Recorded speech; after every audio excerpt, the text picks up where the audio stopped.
Chennai Silk Saree Sale. Latest collections at unbelievable prices. Up to 50% offer or branded gifts. Srinagar, Velachery, Cropate and Thiruvallur. Serial killer கேள்விப்பட்டிருப்போம்.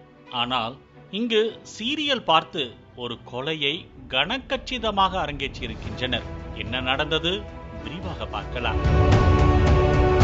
சூரத்தில் உள்ள சானியா கம்பசால சாலையில் கடந்த ஜூலை 14ஆம் தேதி ஒரு ஆண் சடலம் தலை நசுங்கி கிடப்பதாக போலீசாருக்கு தகவல் கொடுக்கப்பட்டது. இதையடுத்து சம்பவ இடத்திற்கு சென்ற போலீசார் உடலை கைப்பற்றி விசாரணை நடத்தி வந்தனர். உடல் முழுவதும் சிதைந்து போயிருந்ததால் இறந்தவர் யார் என்று அடையாளம் கண்டுபிடிப்பதில் போலீசாருக்கு சிக்கல் ஏற்பட்டது. முதலில் சாலை விபத்தாக இருக்கலாம் என போலீசார் சந்தேகித்தனர். அதைத் தொடர்ந்து சடலத்தின் அருகே ஒரு செல்போன் கிடந்துள்ளது. அந்த செல்போனை ஆய்வு செய்ததில் அந்த நபர் சிவ்குமார் என்பது போலீசாருக்கு தெரிய வந்தது. பின்னர் சிவ்குமாரின் செல்போனில் பதிவு செய்திருக்கும் அவரின் மனைவி மீனாதேவி என்பவரை போலீசார் தொடர்பு கொண்டு விவரத்தை தெரிவித்திருக்கின்றனர். அதைத் தொடர்ந்து சிவ்குமாரை பார்க்க வந்த அவரது மனைவி மீனாதேவி ஒரு சொட்டு கண்ணீர் கூட விடாமல் எந்தவித வருத்தமும் இன்றி காணப்பட்டார். பொதுவாக கணவன் இறந்த சோகத்தில் பெண்கள் கதறி எழுவதை பார்த்திருக்கும் போலீசாருக்கு மீனாவின் செயல் லேசான குழப்பத்தை ஏற்படுத்தியது. அது மட்டுமின்றி கணவன் எப்படி இறந்தார், என்ன ஆனது என எந்த கேள்வியும் கேட்காமல் கணவரின் இன்சூரன்ஸ் பணம் எப்போது வரும் என தொடர்ந்து போலீசாரிடம் மீனா கேட்டதாக கூறப்படுகிறது. இதனால் போலீசாருக்கு மீனா மீது லேசாக சந்தேகம் எழத் தொடங்கியது. இதற்கிடையே சிவ்குமார் இறந்த இடத்தில் பெரிய அளவில் வாகனங்கள் வந்து செல்லக்கூடிய சாலை இல்லை என்பதால் விபத்து நடப்பதற்கான வாய்ப்பு மிக குறைவு என்பதையும் போலீசார் கண்டுபிடித்தனர். இதனால் சிவ்குமாரின் மரணத்தில் போலீசாருக்கு சந்தேகம் ஏற்பட்டுள்ளது. அதைத் தொடர்ந்து விபத்து நடந்த பகுதி அருகே இருக்கும் சிசிடிவி காட்சிகளை போலீசார் ஆய்வு செய்திருக்கின்றனர். அப்போது சிவ்குமார் அவரது லாரிக்கு பெட்ரோல் நிலையத்தில் பெட்ரோல் நிரப்பி இருந்ததும் அவருடன் ஒரு இளைஞர் இருந்ததும் தெரிய வந்தது. இருவரும் லாரியில் ஒன்றாக கிளம்பி சென்ற நிலையில் சில மணி நேரங்கள் கழித்து சிவ்குமார் மட்டும் லாரியில் சென்றிருக்கிறார். அவருடன் இருந்த மற்றொரு இளைஞர் லாரியில் இல்லை. இந்த சிசிடிவி காட்சிகள் போலீசாருக்கு சந்தேகத்தை மேலும் அதிகரித்தது. அதைத் தொடர்ந்து போலீசார் விசாரணையை தீவிரப்படுத்திய நிலையில் சிவ்குமார் புனேவில் உயிருடன் இருப்பது தெரிய வந்தது. இது போலீசாருக்கு பெரும் அதிர்ச்சியை ஏற்படுத்தியது.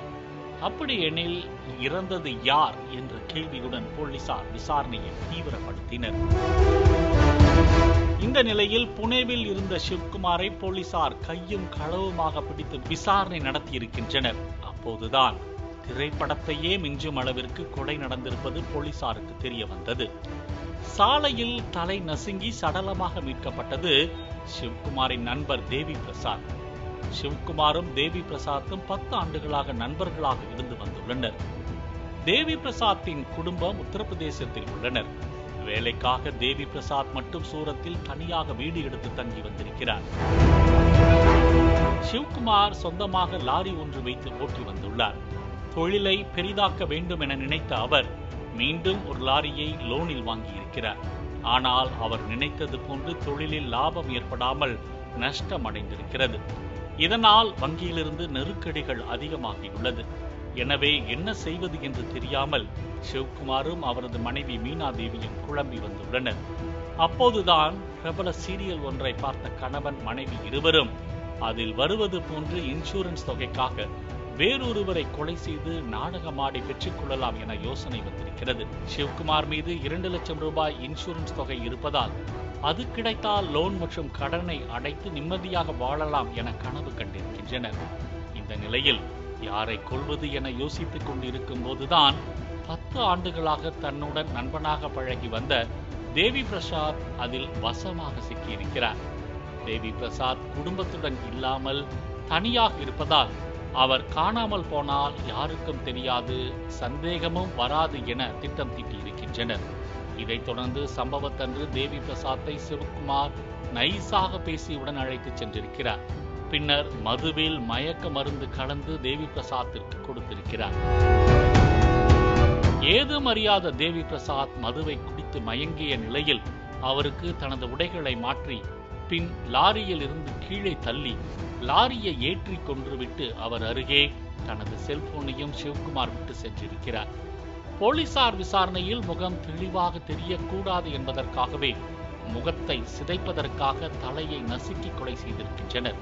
பின்னர் விபத்து குறித்து மீனாவுக்கு தெரியப்படுத்திய நிலையில் அவர் தனது கணவர்தான் என கூறி நாடகமாடியிருக்கிறார். ஆனால் மீனாவின் ஆக்டிங் ஃபெயிலியர் ஆகிவிட்ட நிலையில் இருவரும் சிக்கியிருக்கின்றனர்.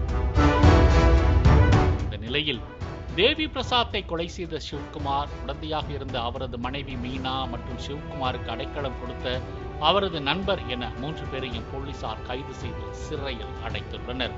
Chennai Silk Saree Sale. Latest collections at unbelievable prices. Up to 50% offer or branded gifts. Srinagar, Velachery, Cropate and Thiruvallur. Play store மற்றும் ஆப் ஸ்டோரில் இருந்து பாலிமர் செயலியை QR கோடு மூலம் பதிவிறக்கம் செய்யுங்கள். செய்திகளை உடனுக்குடன் பெறுங்கள்.